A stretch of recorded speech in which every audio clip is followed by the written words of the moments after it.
సామెతల గ్రంథము 14వ అధ్యాయము 14వ వచనాన్ని అందరము కలిసి చదువుకుందాం. భక్తి విడిచిన వాని మార్గములు వానికే వెక్కసమగును, మంచి వాని స్వభావము వానికే సంతోషమిచ్చును. ప్రార్థన చేస్తాం. స్తోత్రం నాయన, పరిశుద్ధుడా, మహోన్నతుడా, మహిమగల రాజా, నీకు వందనాలు తండ్రి. స్త్రీల కూడికను బట్టి నీకు స్తోత్రాలు. మాకు ఇచ్చిన వాక్య భాగమును బట్టి స్తోత్రాలు ప్రభువా.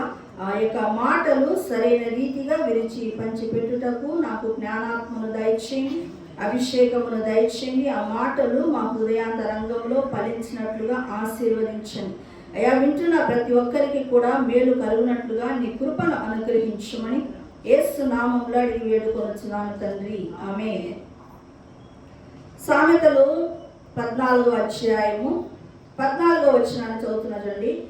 భక్తి విడిచిన వాని మార్గములు వానికే వెక్కసమగును, మంచి వాని స్వభావము వానికే సంతోషము ఇచ్చును. భక్తి విడిచిన వాణి అని అంటున్నారు కదా. అంటే అంతకుముందు ఏముందని అర్థము? భక్తి ఉంది. భక్తి అంటే ఏంటి? భక్తి అంటే ఏంటి? జీవము కలిగినటువంటి యేసయ్యను మన సొంత రక్షకుడుగా అంగీకరించి ప్రార్థన యందును వాక్యం యందును ఎడతెగక ఉంటూ ఒక క్రమము కలిగినటువంటి జీవితానికి మనం పేరు పెట్టుకోవచ్చు. దాన్ని ఏమంటారు? భక్తి అని. ప్రతి మతంలో ప్రతి కులంలో కూడా భక్తి అనేది చేస్తూ ఉంటారు, కానీ దానిలో జీవం ఉండదు. కానీ మనం చేస్తున్నటువంటి యేసును నమ్ముకున్నటువంటి బిడ్డలు చేస్తున్నటువంటి భక్తిలో ఏముంటుందంటే జీవం ఉంటుంది. మరి భక్తి మార్గంలో నడుస్తూ ఉంటాం. రక్షణ పొందిన తర్వాత, బాప్తిసం తీసుకున్న తర్వాత మనమందరం కూడా భక్తి మార్గంలో నడుస్తాం కదా. అంటే ప్రార్థన చేసుకుంటుంటాం, వాక్యాన్ని చదువుకుంటుంటాం, మందిర సహవాసంలోనికి వస్తూ ఉంటాం. ఎందుకు? భక్తి కట్టుకోవాలని కదా. అయితే నెమ్మదిగా కొన్ని కారణాల వలన ఏమైపోతుందంటే భక్తి సన్నగిల్లుతుంది. ఏమైపోతుంది? భక్తి సన్నగిల్లుతుంది.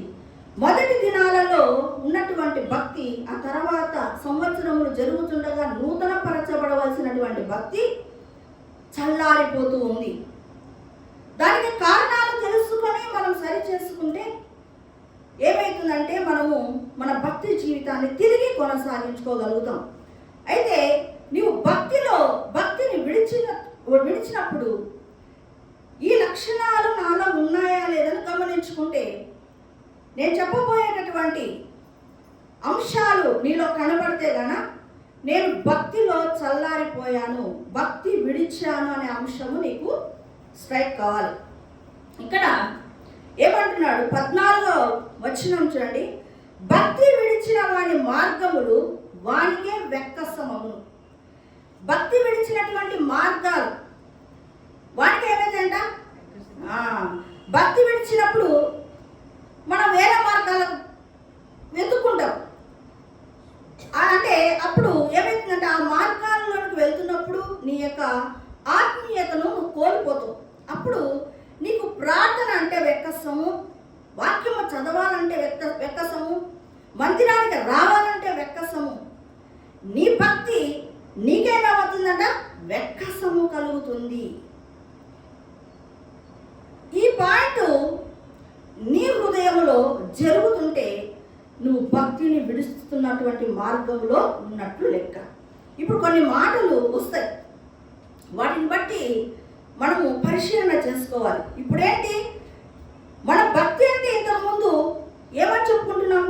ప్రార్థనకు వాక్యానికి ఆసక్తిగా రావడము, మందిరములో పార్టిసిపేట్ కావడము, మందిరములో దేవుడు చెబుతున్నటువంటి మాటలను రిసీవ్ చేసుకోవడము, ఆ మార్గాల్లో నడవడానికి ప్రయత్నించడము, ఇదంతా కూడా భక్తి.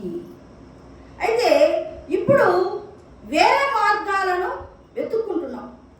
వేరే మార్గాల్లో నడుస్తున్నప్పుడు ఇప్పుడు నీకు కొన్ని విషయాలు వెక్కసముగా ఉన్నాయి. ఏంటి? ప్రార్థన అంటే వెక్కసము, వాక్యం చదవాలంటే వెక్కసము, ఏది చేయాలన్నా నీకు వెక్కసముగా ఉంది. ఏంటి? ఆత్మీయ సంబంధమైన విషయాలు ఏది చేయాలన్నా కూడా నీకు ఏం కలుగుతుంది? వెక్కసము కలుగుతుంది. లాస్ట్కు ఆలోచన చేసినప్పుడు నీ భక్తి నీకే వెక్కసమవుతుంది. అంటే నువ్వు చేసే ప్రార్థన నీకు వెక్కసంగా ఉంది అంటే నీకే లోపల నీ యొక్క భక్తి నచ్చటం లేదు. నీ భక్తి నీకే నచ్చకుండా పోతుంది. అలా అవుతుంది అంటే గాన నువ్వు భక్తిని విడిచావని అర్థము. ఓకే, మత్తయి సువార్త 24వ అధ్యాయము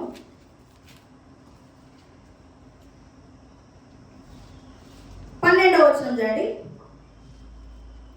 అక్రమము విస్తరించుట చేత అనేకుల ప్రేమ చల్లారును. అక్రమము అంటే అది క్రమము లేని జీవితం.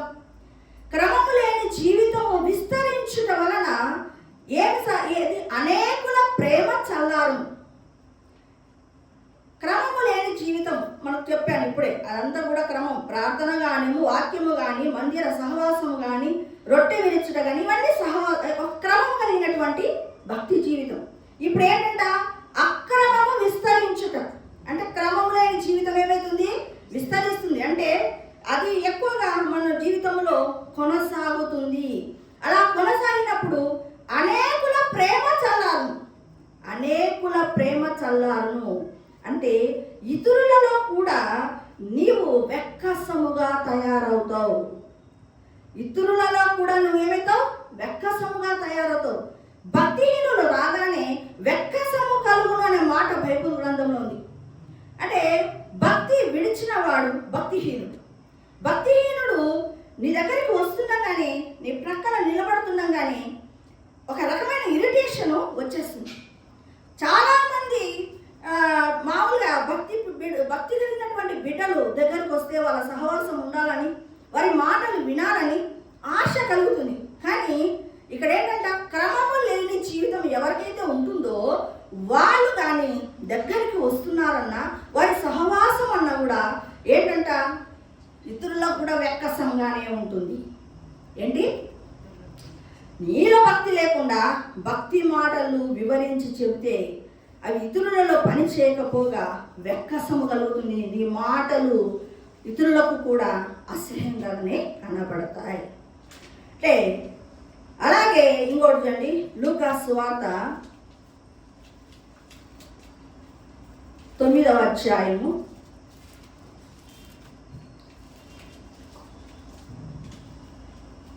62వ వచనం. యేసు నాగటి మీద చెయ్యి పెట్టి వెనుక తట్టు చూచువాడెవడును దేవుని రాజ్యమునకు పాత్రుడు కాడని వానితో చెప్పెను. నిజండి, నాగటి మీద చెయ్యి పెట్టడం అంటే యేసు మార్గంలో నడవడము అని. నాగటి మీద చెయ్యి పెట్టావు, ఇప్పుడు ఏ వైపు చూస్తున్నావు, వెనక తట్టు చూచేవాడు ఎవడంట, వెనక తట్టు చూచువాడు దేవుని రాజ్యమునకు పాత్రుడు కాడు. ఇంకోసారి ఏముంది తెలుసా, శాపగ్రస్తుడు అనే మాట ఉంది. నాగటి మీద చెయ్యి పెట్టి వెనక తట్టు చూడువాడు శాపగ్రస్తుడు. ఇక్కడ ఏమంటున్నాడు, శాపం వచ్చినాడు ఎక్కడిపోతాడు, దేవుని రాజ్యంలోకి వెళ్తాడా, లేదు. ఇక్కడ నాగటి మీద చేయి పెట్టావు, దేవుని మార్గంలో నడచాలంటే నాగటి మీద చేయి పెట్టినట్టే. అంత జాగ్రత్తగా మన అడుగులు ఉండాలి. భక్తి మార్గంలో మన ఇష్టం వచ్చినట్టు ఏముందిలే, అందరికంటే నేను చాలా మేలు, అందరికంటే నేను ఎక్కువసార్లు మందిరానికి వస్తున్నాను, ఇలాంటివి కాదు. నీ మనస్సాక్షి నిన్ను ఒప్పుకోవాలి. ఇక్కడ ఏమంటున్నా, నాగటి మీద చెయ్యి పెట్టి వెనుక తట్టు చూసేవాళ్ళు. ఫస్ట్ నాగటి మీద చెయ్యి పెట్టాడు, చక్కగా నడుస్తున్నాడు.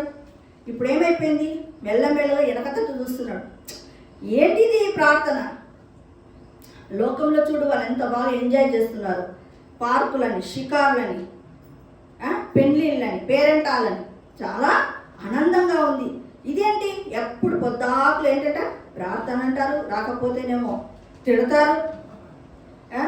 ఇలా ఏంటి ఇది, ఇదే నా లైఫ్, మా జీవితం ఇదేనా? యవనస్తులం, మాకెన్నో కోరికలు ఉంటాయి. కానీ ఇక్కడ కోరికలు అందరూ తీర్చుకుంటారు, నేను ఇంకా బాగా తీర్చుకుంటాను, చెప్తున్నా చూడండి. అయితే నీవు నాగటి మీద చెయ్యి పెట్టి ముందుకు సాగుతూ ఉండాలి, దేవుడు అన్నీ నీకు ఇస్తాడు.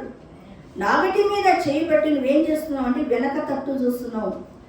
నాకంటే వాళ్ళు మెరుగ్గా ఉన్నారు, నాకంటే వాళ్ళు సంపాదకులుగా ఉన్నారు, నాకంటే వాళ్ళు కార్లు కొన్నారు, నాకంటే వాళ్ళు బిల్డింగ్లు కొన్నారు, నేనేం ఆశీర్వదించబడ్డాను, దేవుని నమ్ముకొని నేనేమి ఆశీర్వదించబడ్డానని వెనక తట్టు చూస్తూ వేరే వేరే రూట్లు వెతకటానికి ప్రయత్నము చేసేవాడు దేవుని రాజ్యానికి పాత్రుడు కాడు. సరే, ఇప్పుడు చూడండి, హెబ్రీలకు రాసిన పత్రిక 10వ అధ్యాయము 38వ వచనాన్ని మనం చదువుకుందాం. నా ఎదుట నీతిమంతుడైన వాడు విశ్వాస మూలముగా జీవించును గాని అతడు వెనుక తీసిన ఎడల అతని యందు నా ఆత్మకు సంతోషం ఉండదు. దేవుడు అంటున్నాడు, దేవుని ఆత్మకు కూడా సంతోషం ఉండదంట. నువ్వు వెనక్కి తిరిగి చూసావంటే ఏంటి? నా ఎదుట నీతిమంతుడైన వాడు విశ్వాస మూలముగా జీవించు. నువ్వు నీతిమంతుడు అయ్యావు, విశ్వాస మూలంగా నువ్వు జీవించాలి. కానీ ఏం చేస్తున్నావుట? వెనుక తీసిన ఎడల ఏమవుతుందంట? అతని యందు, విశ్వాసి యందు నా ఆత్మకేం లేదు? సంతోషము లేదు. అతని యందు నా ఆత్మకు సంతోషం. దేవుడు అంటున్నాడు ఇక్కడ ఏమని? నా ఆత్మలో కూడా నిన్ను గురించినటువంటి సంతోషము లేదు. ఇక్కడ మనం పరిశీలన చేసినాం కదా, కొన్ని అంశాలను మనం పరిశీలన చేసాం. అలాగే గలతీయులకు రాసిన పత్రిక 4వ అధ్యాయము 9వ వచనం నుంచి నేను చదువుతానండి. ఇప్పుడు మీరు దేవుని ఎరిగిన వారును మరి విశేషముగా దేవుని చేత ఎరుగబడిన వారై ఉన్నారు కనుక బలహీనమైనవి నిష్ప్రయోజనమైనవి అయిన మూల పాఠముల తట్టు మరలా తిరుగనేలా, మునుపటి వలె మరలా వాటికి దాసులై ఉండగోరనేలా మీరు దినములను, మాసములను, ఉత్సవ కాలములను, సంవత్సరములను ఆచరించుతున్నారు. మీ విషయమై నేను పడిన కష్టము వ్యర్థమైపోవునేమో అని మిమ్మును గూర్చి భయపడుచున్నాను. దైవజనుడైనటువంటి పౌలు విశ్వాసులను చక్కగా నడిపించినా కూడా వారి యొక్క ఆత్మీయ జీవితంలో కొన్నిటిని చూసి సేవకుడు భయపడుతున్నాడట. ఏంటంటవి? బలహీనమైనవంటవి, నిష్ప్రయోజనమైనవి. ఏంటవి? బలహీనమైనవి, నిష్ప్రయోజనం. అంటే మన యొక్క జీవితానికి ఉపయోగము లేని చాలా బలహీనమైనవి. వాటి తట్టును ఏం చేస్తున్నాం? మరలా తిరగనేలా. అంటే మనము దేవుని నమ్ముకొనక ముందు అమావాస్య అంటే బయలుదేరవు, పౌర్ణమి అంటే బయలుదేరవు, కుక్క అడ్డం వచ్చిందంటే బయలుదేరవు, ఇంట్లో నిమ్మకాయ పెట్టడం అంటే చేస్తావు, హిందూ ఆచారాలు అంటే అన్య మత ఆచారాల ప్రకారము నువ్వు అన్ని చేస్తావు. అవి ఏంటంట? నిష్ప్రయోజనమైనవి, బలహీనమైనవని పౌలు భక్తుడు చెప్తున్నాడు. అయితే ఏం చేస్తున్నారంట? వాటి వైపు తిరిగి చేస్తున్నారంట. నేను చాలామంది మన యొక్క సంఘంలోనే మాటలు మధ్యలో వస్తున్నాయి. అయ్యో ఈరోజు శుక్రవారం మా ఆడపిల్ల బయలుదేరితే ఎట్లా? అంటే యేసు ప్రభువును నమ్ముకున్న తర్వాత కూడా నీకు తెలియకుండానే అవి ఏం చేస్తున్నాయి? వస్తున్నాయి. మంగళవారం డబ్బులు ఇవ్వవు, శుక్రవారం డబ్బులు ఇవ్వవు. ఏంటి? ఇవే నిష్ప్రయోజనమైనవి, బలహీనమైనవి. వెంటనే అంటారు బయలుదేరుతుంటే పిల్లటం వచ్చిందంటే వెంటనే కూర్చోసేపు నీళ్ళు. ఈ విషయాలు మన పాశ్రమతోనే విశ్వాసులు చెప్తుంటారు. నాకు చాలా ఆశ్చర్యం. ఏం వీళ్ళకి అంటే భక్తి కడుతున్నారు, వేటిని ఎత్తుకుతున్నారు? మూలపాఠాలు. ఏంటి? నిష్ప్రయోజనమైనవి, బలహీనమైన వాటిని వెతుకుతూ ఉన్నారు. ఈరోజు అమావాస్య, ఈరోజు పని కాదు. అంటే ఇప్పుడు చదవబడినటువంటి అంశాలను మనం పరిశీలన చేద్దాం. ఒకసారి భక్తి కట్టి భక్తిలో నుండి వెనక తట్టు చూసినప్పుడు మనకు జరిగేటటువంటి విషయం ఏంటంటే, మొదట మన భక్తి మనకే వెక్కసమవుతుంది. ఇంకోటి ఏమవుతుందంటే మన భక్తి ఇతరులకు కూడా వెక్కసం అవుతుంది. ఏంటి? దేవుడి యొక్క ఆత్మకు సంతోషం ఉండదు. పరలోక రాజ్యములో ఏమైపోతావు? నువ్వు స్థానము లేకుండా పోతావు. కాబట్టి భక్తి విడిచిన వాడి లక్షణాలు ఇవి. వీటిలో ఏ ఒక్కటి నీలో కనబడుతున్నా కూడా నువ్వేం చేయాలా? దీని విషయం సరి చేసుకోవాలి. అంతే. ఖచ్చితంగా ఈ పాయింట్ అయితే చాలా మందిలో నేను చూశాను. భక్తి అని వచ్చి భక్తి కడుతున్నారు. కానీ ఈ మూలపాఠాలు ఏంటి? నిష్ప్రయోజనమైనవి, బలహీనమైనవి చాలా మంది నోటిలో నేను వినడం చూశాను. నేను చెప్పలేను, ఎందుకంటే వాళ్ళు దానిలో పాతుకొని పోయారు. వాటి మీద అంత బలమైన పునాది వేసుకున్నారు. అవి దేవుడే బాగు చేయాలి. అయితే ఇప్పుడు చెప్పబడిన వాటిలో భక్తి విడిచిన వాడి లక్షణాలు ఇలాగ నీకు కనబడుతూ ఉంటే అసలు ఎందువలన ఇవి వచ్చాయి? నీలోకి ఈ భక్తిహీనమైన, భక్తి విడిచినటువంటి మార్గాలు వేటి వలన నీలోకి ఇన్సెక్ట్ అయినాయో మనం వాటిని తెలుసుకుందాం. నిర్గమకాండము 32వ అధ్యాయము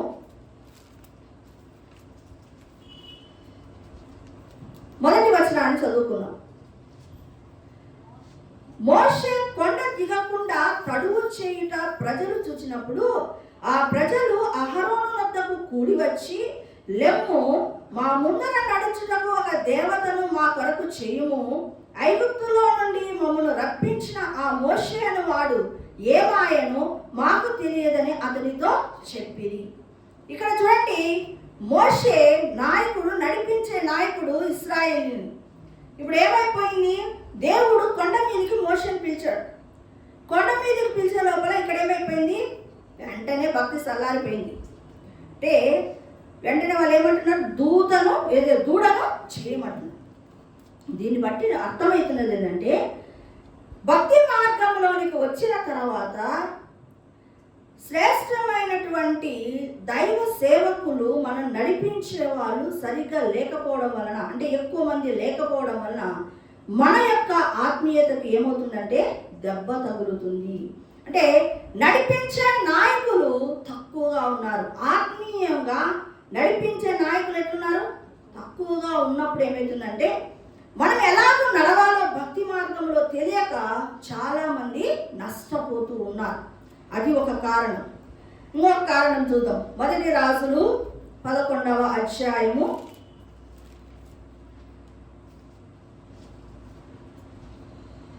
4వ వచనం.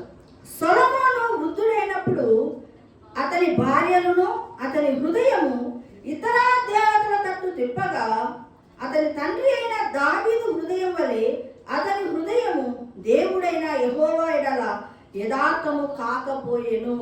అంటే సొలొమోను చాలా భక్తి కట్టినటువంటి వ్యక్తి. చిన్నప్పుడే జ్ఞానము కోసము దేవుని దగ్గర పాకులాడినటువంటి వ్యక్తి, మంచి మార్గాలలో పెరిగినటువంటి వ్యక్తి, వాళ్ళ నాన్న నేర్పించిన మార్గాల్లో నడిచినటువంటి వ్యక్తి. ఇప్పుడు ఏమైపోయిందంటే అన్య స్త్రీలను పెళ్లి చేసుకున్నాడు. చాలా మందిని పెళ్లి చేసుకున్నాడు. దానివల్ల వాళ్ళ సహవాసం ఏమైపోయింది? దేవుని బిడ్డల సహవాసం తక్కువైపోయింది, అన్యుల యొక్క సహవాసము ఎక్కువయింది. దానివల్ల ఏమైపోయిందంటే అతడు చెడిపోయాడు. అంటే ఏంటంటే అంటే ఒక రకంగా చెప్పాలంటే చెడు సహవాసము ఉంటే నీ భక్తికి చల్లగిల్లిపోవడానికి కారణమవుతుంది. చెడు సహవాసాలు, మంచి నడవడిక ఏమవుతుంది? చెరిపేస్తుంది. దుష్ట సాంగత్యము మంచి నడవడికను చెరిపేస్తుంది. ఇక్కడ జరిగినది అదే. చాలా మంది భార్యను పెళ్లి చేసుకున్నారు, అదే అన్య స్త్రీలను పెళ్లి చేసుకున్నారు. వాళ్ళ సహవాసము, వాళ్ళ స్నేహములో ఉన్నాడు కాబట్టి ఏమైపోయింది? తన భక్తిని విడిచిపెట్టేటటువంటి పరిస్థితి ఏర్పడింది. ఒకటి ఏమని చెప్పాను, చక్కగా నడిపించే నాయకులు లేకపోవడం వలన ఏమైపోతున్నావు? నీ యొక్క భక్తి సన్నగిల్లిపోతుంది, భక్తిని విడిచిపెట్టడము జరుగుతుంది. ఇంకోటి ఏంటి? చెడు సహవాసము చేయడం వల్ల కూడా నీ భక్తి చెడిపోతుంది. కాబట్టి చెడు సహవాసము అన్య మతస్థులకు సంబంధించిన బిడ్డలతో ఎక్కువ మింగిల్ కావద్దు. మింగిల్ అయితే ఏమవుతుందంటే వాళ్ళు లేనిపోని నీకు చెప్పి నేను చెడగొడతారు. ఇప్పుడు ఈ మధ్యకాలంలో మా ఇంటికి ఒక కుటుంబం వచ్చింది. వచ్చి ఏం చెప్పిందంటే పిల్లలకు మ్యారేజెస్ కావటం లేదని చెప్పి ఆమె ఏం చేసిందంటే చుట్టుపక్కల అమ్మలక్కలు ఏం చెప్పారంటే సోది చెప్పి ఆమె దగ్గరికి వెళ్దాం పదా.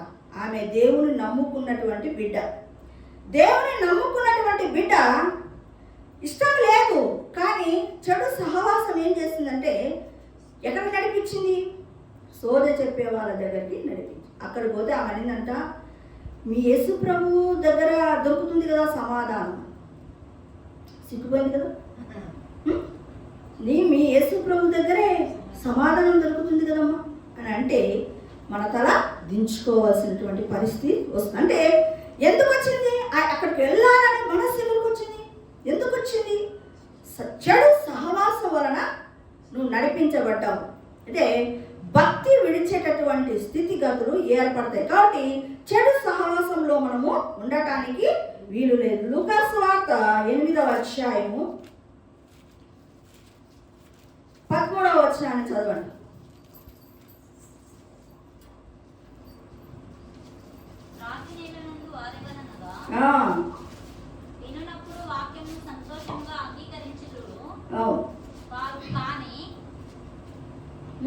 ముళ్ళ పొదలలో పడినటువంటి విత్తనమును పోలిన వారెవరనగా విని కాలము గడిచిన కొలది ఈ జీవన సంబంధమైన విచారముల చేత ధన భోగముల చేత అణిచివేయబడి పరిపక్వముగా ఫలింపనివారు. అంటే విత్తబడుతున్నటువంటి వాక్యము ఎక్కడ పడుతుంది? ముళ్ళ పొదల్లో పడుతుంది. విత్తబడుతున్నటువంటి వాక్యము నీలో ఫలించడం లేదు.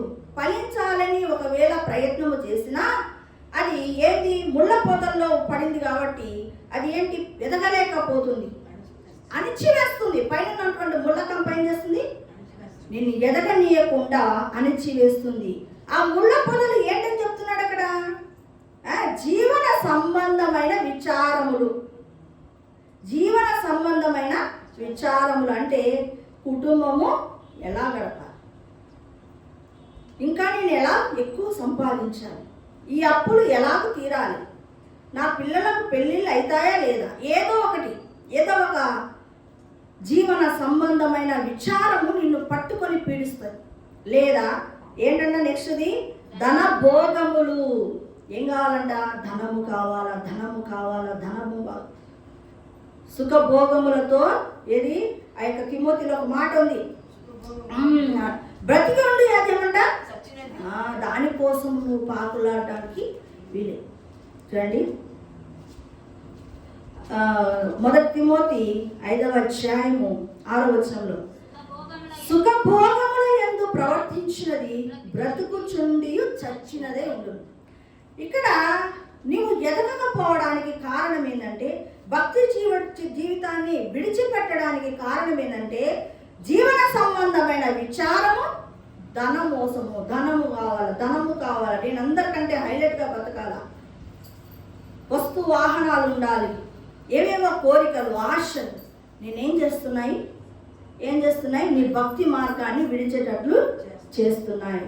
ఒక్కసారి ధనము వైపు కళ్ళు చూసినోడు ఇక తిరిగి దేవుని వైపు తిరగడానికి ప్రయత్నించిన వాడు చాలా కష్టం. వాడు సాధు చేయబడము ఇంకా కష్టము. ధనాపేక్ష సమస్త కీడులకు మూలమని బైబిల్ గ్రంథంలో చెప్పబడింది. అది పనిచేయడం లేదు జనాలకు.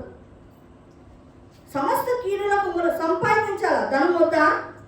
మన అక్కలు తీరాలంటే ధనం కావాలి. కానీ నీకు ఎంత అవసరమో అంత నీకుంటే కన్నా ఏమవుతుంది? చాలు. దానివల్ల నీవు అంచెలంచెలుగా ఎదిగింపబడతావు. కానీ కావాలా నాకు, వాళ్ళకంటే బాగా జీవించాలా, వాళ్ళకంటే నేను హైలైట్గా కనపడాలని నువ్వు సంపాదించే ధనము ఏమైపోతుంది? నీ యొక్క భక్తి జీవితంను విడిచేదానికి ఒక మూల కారణము అవుతుంది. అండి నెక్స్ట్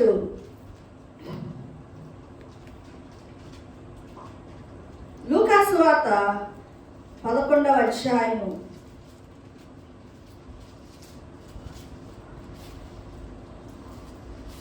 24వ వచనం. అపవిత్రాత్మ ఒక మనుష్యుని వదిలిపోయిన తర్వాత అది విశ్రాంతి వెతుకుతూ నీరు లేని చోట్లను తిరుగుచుండును. విశ్రాంతి దొరకనందున నేను విడిచి వచ్చిన నా ఇంటికి తిరిగి వెళ్ళదననుకొని వచ్చి ఆ ఇల్లు ఊడ్చి అమర్చి ఉండుట చూచి వెళ్ళి తనకంటే చెడ్డమైన 7 ఆత్మలను వెంట పెట్టుకొని వచ్చును. అవి అందులో ప్రవేశించి అక్కడనే కాపురముండును. అందుచేత ఆ మనుషుడు కడపటి స్థితి మొదటి దానికంటే చెడ్డదగునని చెప్పాడు. చూడండి, అపవిత్రాత్మ వదిలిపోయిన తర్వాత ఎప్పుడు వదిలిపోతుంది నిన్ను? ఎప్పుడైతే నువ్వు బాప్తీసం తీసుకుంటావో అపవిత్రాత్మ ఏదున్నా నీ హృదయాన్ని వదిలిపోతుంది. వదిలిపోయిన తర్వాత నువ్వేం చేయాలా? వాక్యము చేత, ప్రార్థన చేత దాన్ని నింపుకోవాలి. నువ్వు శూన్యముగా ఆ ప్రదేశాన్ని పెట్టకూడదు. హృదయం ఏం చేయకూడదు? ఖాళీగా పెట్టకూడదు. ఖాళీగా అలాగా పెట్టావనుకో, అంటే రక్షింపబడిన తర్వాత నీ హృదయాన్ని వాక్యము చేత, ప్రార్థన చేత నువ్వు నింపుకోకపోతే ఏమవుతుందంటే నీ హృదయం ఖాళీగా ఉంటుంది. కాబట్టి మొదట విడిచిపెట్టినటువంటి ఆ అపవిత్రాత్మలు ఏం చేస్తాయంటే, అది ఒకటే అపవిత్రాత్మ ఉండింది ఇంతకాలం నీలో. ఇప్పుడేమవుతుంది? మరి 7 తీసుకుని వచ్చి తిష్టవేస్తుంది.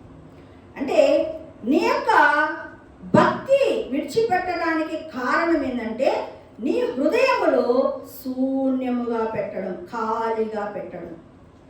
అంటే దేనితో నింపాలి? నువ్వు వాక్యము చేత, ప్రార్థన చేత నింపుకొని దాన్ని చేసుకోవాలి. ఇంకేం లేదు, నేను బాప్తిసం తీసుకున్నా, నేను యేసయ్య బిడ్డను, నేను ఏమైనా చేయొచ్చనేది కాదు. నువ్వు యేసయ్యను నమ్ముకున్న తర్వాత వాక్యము చేత, ప్రార్థన చేత నింపుకొని తీరాలి. లేకపోతే నీ పాత దయ్యాలు ఇంకా ఏర్పడుకొస్తాయి. అప్పుడు వాటి నుంచి విడిపించుకోవడము చాలా కష్టము. కానీ యోహాను సువార్త 6వ అధ్యాయము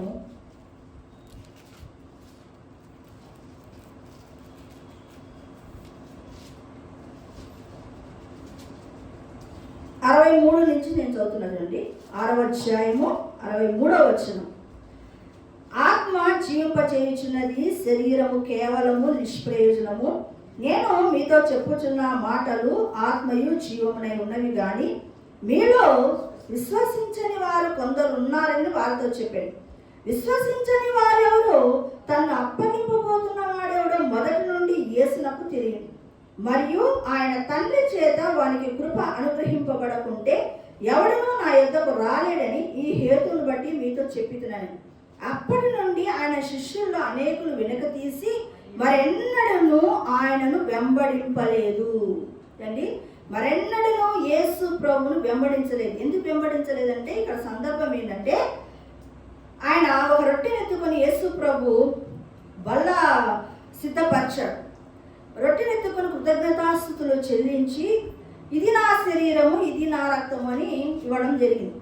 అలా అనే లోపల ఎంతో కాలముగా వెంబడిస్తున్నటువంటి శిష్యులు వాళ్ళందరూ కూడా ఏమైపోయిందంటే, ఇదేంటి రొట్టెని పెట్టుకొని నా శరీరం తిను, నా రక్తము త్రాగువాడే నిత్య జీవము గలవాడు అంటాడు.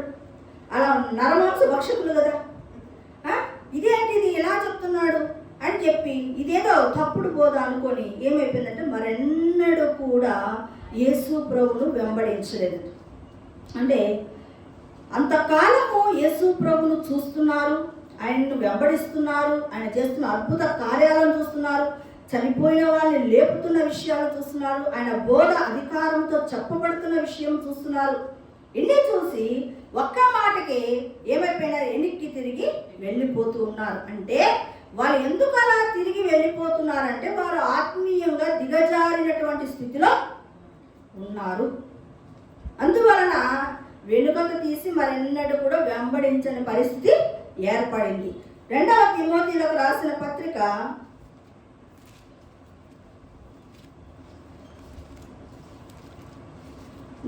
4వ అధ్యాయము 10వ వచనం. దేమ ఇహలోకమును స్నేహించి నన్ను విడిచి తెస్సలోనికు వెళ్ళెను. అంటే దేమ ఇహలోకమును స్నేహించాడట. అంటే ఏంటి? భక్తి మార్గమును విడిచిపెట్టి లోకాన్ని స్నేహించాడట.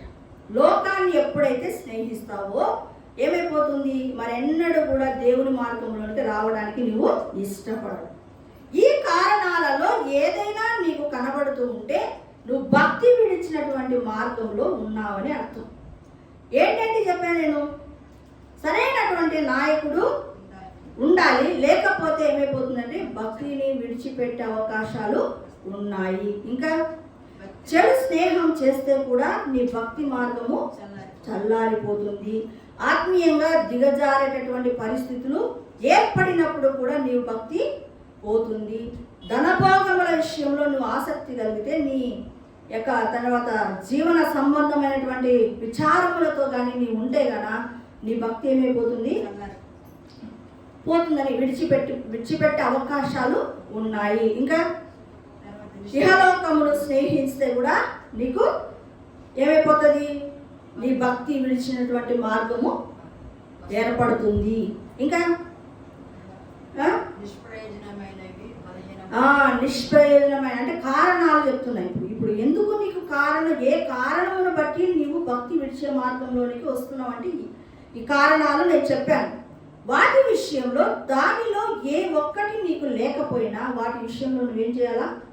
సరి చేసుకోవాలి. నేను నిజంగానే నా ప్రార్థనా జీవితం అప్పుడులాగా లేదు, నా వాక్య ధ్యానం అప్పుడులాగా లేదు అని నీకు క్వశ్చన్ మార్క్ వస్తుంది. వచ్చినప్పుడు దీనిలో ఇప్పుడు చెప్పబడినటువంటి విషయాలలో ఏది నీలో లేదు, ఏది నీలో ఏవి లేకుండా పోయాయో నువ్వు పరిశీలన చేసుకుంటే కదా నీకు తెలిసిపోతుంది. అంటే చూడండి, మనము కడుతున్నటువంటి భక్తి మనకు ఇష్టం ఉండాలి, ఇతరులకు కూడా ఇష్టం ఉండాలి, దేవునికి సంతోషం కలగాలి. దీన్ని మనం గుర్తుపెట్టుకోవాలి. మనం ఎంత చేసిన భక్తి ఏంటి? దేవుణ్ణి సంతోష పెట్టడమే. మరి ఆయన ఆత్మకే సంతోషం లేకపోతే మనం చేస్తున్నటువంటి భక్తి ఏమైపోతుంది? శూన్యమవుతుంది. దేవుని రాజ్యానికి పాత్రులు కాలేరట. కాబట్టి ఈ విషయాలను మనం జ్ఞాపకం చేసుకుని ఆ కారణాలలో భక్తి విడిచిపెట్టడానికి కారణమైనటువంటి కారణాలలో ఏ ఒక్కటి ఉన్న వాటిని పరిశీలన చేసుకొని మనం సరి చేసుకోవాలి. అలా సరి చేసుకుంటే మళ్ళా మనము భక్తి మార్గంలోకి నడిచే అవకాశం. లేకపోతే మనము ఇంకా ఆత్మీయంగా దిగజారిపోయి దేవుని రాజ్యానికి పాత్రలు కాకుండా వెళ్ళిపోతాం.